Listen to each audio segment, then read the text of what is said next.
நாடி எப்படி ஒருத்தனை காப்பாற்றுச்சுன்னு சொல்கிறேன். சொல்லுங்கய்யா, சொல்லுங்கள். ஒரு பெரிய கம்பெனியில் ஒரு நிறுவனத்தில் ஒரு பெண்மணி வேலை செய்கிறாங்க. அவங்க வந்து வேலை செஞ்சுட்டு இருக்கும்போது படிக்கும்போது ஒரு பையனை லவ் பண்ணுறாங்க. படித்து முடிச்சுட்டு இருக்கும்போது இந்த கேம்பஸில் செலெக்ஷன் ஆவாங்கள்ல, அது ரொம்ப நல்ல வேலை கிடச்சிடுது அந்த பெண்ணுக்கு. கிடச்ச உடனே இந்த பையனை எப்படி கேட்டு விடுதுன்னு நான் பார்க்குறேன். பாருங்க, இது நடந்து ஒரு 5 வருஷத்துக்குள்ளே தான் ஆச்சு. அவங்க அப்பாட்ட சொல்லி ஒரு பெரிய காவல்துறை அதிகாரிகிட்ட அந்த பையனை மிரட்ட சொல்கிறாங்க. அந்த காவல்துறை அதிகாரி என்ன விஷயம் தெரியாது என்ன பண்ணுறாரு, அந்த பையனை பிடிச்சி குண்டக மண்டகம் மாட்டுகிறார்.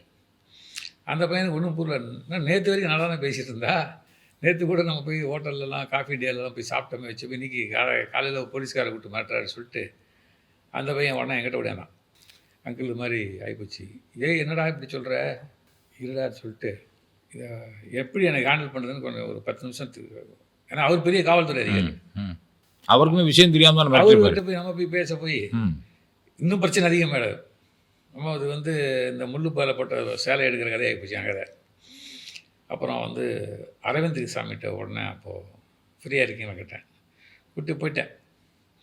எடுத்து பார்த்தா தெளிவாக வந்துச்சு. அதில் உன்னுடைய நல்ல காலம் நீ செய்த புண்ணியம், அந்த பொண்ணு உன்னை விட்டு போகிறா, அவளுக்கு கிடச்சிக்கிற வேலைலாம் சும்மா அதெல்லாம் போய் போன விதத்தில் சுகத்திரத்து பந்து மாதிரி திருப்பி வரும், வேலை போயிடும்.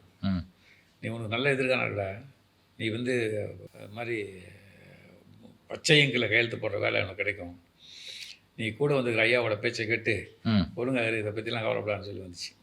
ஆனால் அந்த பையன் சமாதானம் ஆகலை. இருந்தாலும் அவனை சமாதானப்படுத்தி அவனை மோட்டிவேட்லாம் பண்ணி எல்லாம் சரி பண்ணோன்னா அவன் இன்னைக்கு போலீஸ் ஆஃபீஸர் ஆகிட்டான். எப்படி அவன் போலீஸ் ஆஃபீஸர் போலீஸா பெரிய மிராக்கிள் அது. ஐஏஎஸ் எழுத போனான்னு சொல்லி அனுப்பிச்சி விட்டு ஐஏஎஸ்சில் பாஸ் பண்ண 2வது ஐபிஎஸ் செலெக்ஷன் கொடுத்துட்டு வந்துட்டான். இன்னைக்கு உத்தரப்பிரதேசில் பெரிய போலீஸ் ஆஃபீஸர் அவர். சில இடத்துல விட்டாலும் நல்லதாக தான் இருக்குது. என்ன இந்த பொண்ணு கதை என்னாச்சு தெரியுங்களா, இங்கேருந்து அமெரிக்கா போகிறவன் போய் அங்கே போய் விசா இல்லாத போய் அங்கே ஒருத்தனை லவ் பண்ணி அவன் ஒரு டூப்ளிகேட் பார்ட்டி, அவன் கூட எல்லாம் ஒரு குழந்தைய பெற்று அவனை அங்கே அவன் அதை விட்டு ஓட அது இங்கேருந்து வந்து இப்போ வந்து இந்த ஓஎம்ஆர் எண்டு இருக்குது கேளம்பாக்கமாக நம்ம சொல்கிறீங்களா, அந்த ஏரியா பக்கத்தில் மறைஞ்சி வாழ்ந்துருக்குது அந்த பொம்பளை. எப்போனா வந்து ஏதோ ஒரு இதுக்கு ஒரு சூப்பர் மார்க்கெட்டுக்கு ஒரு நாள் பார்த்தபோது இப்போ ரொம்ப கஷ்டமாக இருந்துச்சு எனக்கு. இப்போ யோசிச்சு பாருங்கள், இதுதான் விதின்றது.